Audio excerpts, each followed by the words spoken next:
তুলনাবিহীন।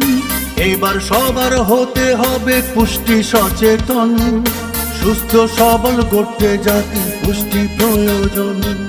রোগ প্রতিরোধ করতে পুষ্টিতে চোখ রাখুন, খাদ্যের কথা ভাবলে পুষ্টির কথা ভাবুন। রোগ প্রতিরোধ করতে পুষ্টিতে চোখ রাখুন, খাদ্যের কথা ভাবলে পুষ্টির কথা ভাবুন।